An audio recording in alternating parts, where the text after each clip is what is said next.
Hello class 11th. Today we will discuss about kingdom fungi. Before kingdom fungi, I taught you about kingdom Monera and kingdom Protista. So after that we will discuss now kingdom fungi. So let's start the topic. To understand the kingdom fungi, first of all we have to understand the meaning of fungi. Actually, the fungi word derived from a Latin word, fungus, and the meaning of the fungus is mushroom, right? So got the meaning of fungi? So here we will discuss about the mushroom-like structures, okay? If we are talking about the fungi, so the main characteristics of fungi is a chlorophyllous eukaryotic thallus-like organism. Okay, so let's discuss these words separately. First of all, we will discuss about a chlorophyllous. Okay, a chlorophyllous means the organism those don't have chlorophyll. Okay, supposed to be plants are there. So plants having chlorophyll, that's why they can prepare their own food in presence of light. Okay, because they have chlorophyll. So plants are chlorophyllous. But the organism those don't have the chlorophyll, they are called achlorophyllous, and fungi, the chlorophyll absent here, that's why the fungi is called achlorophyllous. Got it? Eukaryotic. Eukaryotes means the cell in which the nucleus having the perfect nuclear membrane, or we can say the nuclear membrane perfect develop. Okay, so these are called the eukaryotic cells. Thallus-like. The organism which don't have leaf, branch, stem or root-like organ in it, the structure is called thallus. Okay, so got this point? The fungi is a chlorophyllous, eukaryotic and thallus-like organism. Now we will discuss this word. This is called cosmopolitan.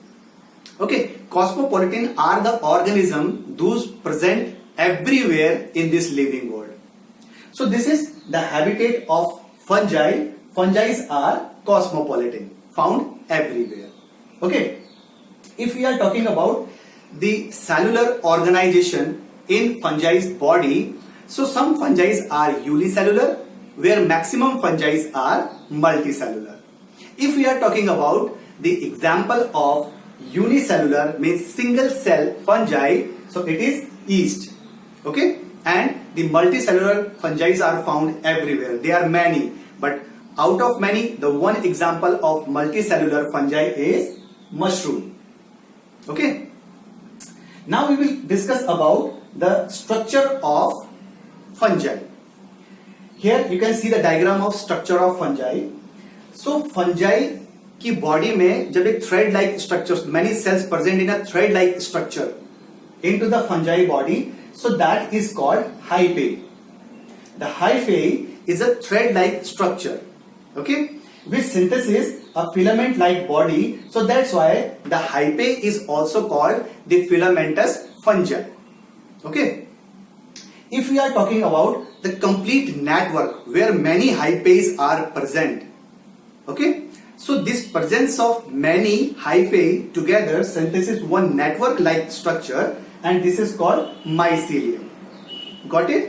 So here this structure will help you to understand about the hyphae and the mycelium, okay, where the fruiting structure, the fruit like structure on the top of the hyphae is called sporangium. Sporangium is what? The pouch or the fruiting body in which many spores are found. Okay, these spores we will discuss now after this. So got the structure of fungi here. If we are talking about the composition of cell wall on the cell of fungi, so the cell wall is made up of chitin. Okay, so it's a chitinous cell wall present in the outer layer of fungi cell. Okay, now we will discuss about the nutrition. So what kind of nutrition is found in fungi? So fungi having many mode of nutrition. Okay, first of all, heterotrophic. Heterotrophic you know very well. the organism which depend on other organism for their food. Here fungi also depend on other organism, on decaying and dead organism for their food. So this kind of fungi is known as heterotrophic fungi. Okay, saprotrophic or saprophytic. This type of fungi found everywhere, and this is the main ability or mode of nutrition of the fungi, where fungi digest the organic compound out of the body by its digestive solution. When food digests out of the body, then after, because fungi having the great ability of absorption, so by that the fungi can absorb the nutrition very easily. Got it? Parasitic. Some fungi are parasites. Okay, these found in the gut of organisms. Okay, and from there it directly absorb nutrition. Some fungi found in a symbiotic association. Here you keep one thing in your mind. The parasite and symbiotic association is different. Here in parasitic mode of nutrition, fungi is depend on other organism for its food, but after that fungi is not giving any kind of benefit to the organism. So this is parasitic. After parasitic, we will discuss about symbiotic. So in symbiotic association, the fungi is living with other kind of organism with a friendship relation. Okay, where fungi is also providing the benefit to the other organism.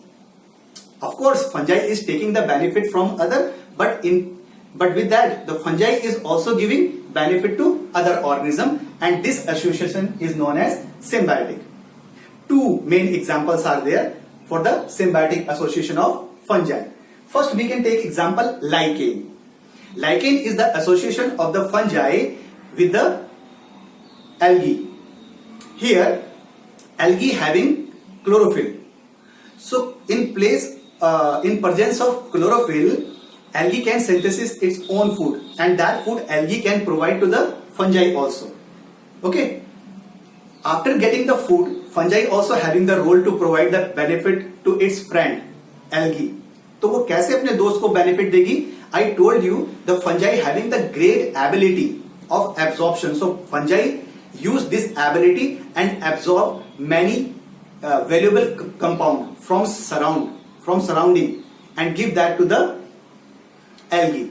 So here both are giving the benefit to each other. So this is called symbiotic association. Other is mycorrhizae. Mycorrhizae is the other example of symbiotic association of fungi. Here fungi is living with the higher order plant, big plant.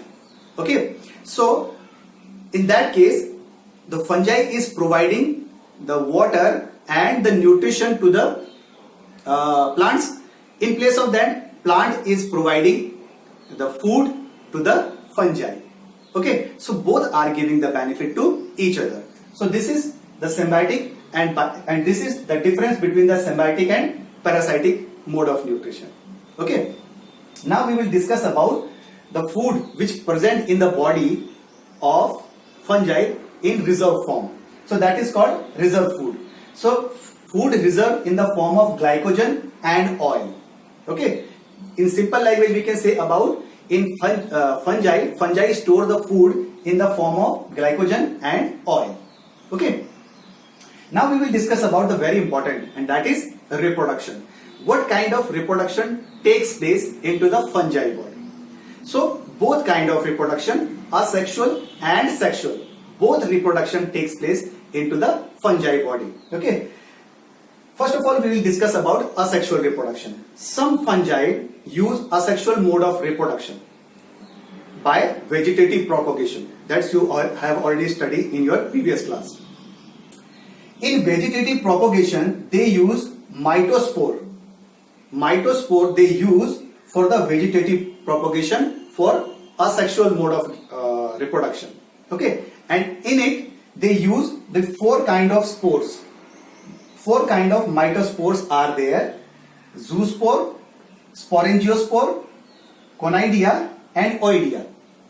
Okay, I am repeating, the four kind of mitospores are zoospores, sporangiospores, conidia and oidia. and these all 4 types of spores used by the fungi for the asexual mode of reproduction. Okay, vegetative propagation.